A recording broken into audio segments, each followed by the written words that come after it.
कर्माबाई खिचड़ी बनाती थी ना, तो एक दक्षिण भारत के एक साधु आए। तो उन दक्षिण भारत के साधु ने देखा, क्या कर रही हो? बोले खिचड़ी बन। नहाई, स्नान किया?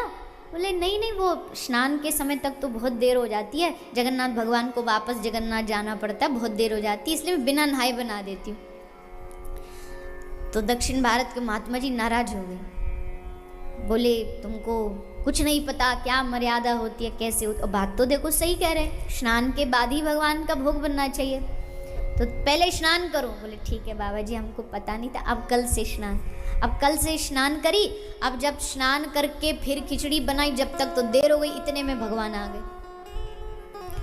और भगवान आकर के बहुत जोर जोर से चिल्ला रहे, माँ कहते थे कर्मा को, तो जोर जोर से कह रहे हैं, कर्मा नाम नहीं था, इनका नाम कुछ और था, पर ये नाम इसलिए पड़ा क्योंकि ठाकुर जी आके चिल्ला चिल्ला कह रहे हैं जल्दी कर्मा, अरे देर हो रही है माँ, जल्दी कर माँ, तो कर्मा नाम पड़ गया।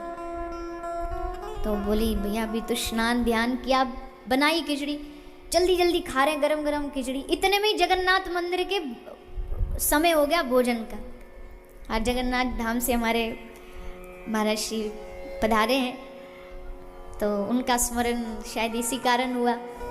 तो जगन्नाथ मंदिर में घंटी बज गई, मतलब अब पुजारी जी खोलने वाले पर्दा, और ठाकुर जी वहाँ हैं राजस्थान, मौज ले रहे हैं, खिचड़ी खा रहे हैं। दुनिया का अकेला, पूरे विश्व में अकेला एक ऐसा मंदिर है जहाँ एकादशी को भी खिचड़ी का भोग लगता है, कर्मा की खिचड़ी। तो जैसे पर्दा खोला, वो जल्दी भाग भाग के आए, इतना सेटिंग वेटिंग करे अपने कि भैया अब पर्दा खुलेगा। तो सेटिंग तो सब ठीक थी, पर पुजारी देख करके आंख खुली खुली रह गई, अभी तो भोग नहीं लगा, और इनका पूरा हाथ और पूरा मुंह खिचड़ी में सना हुआ था।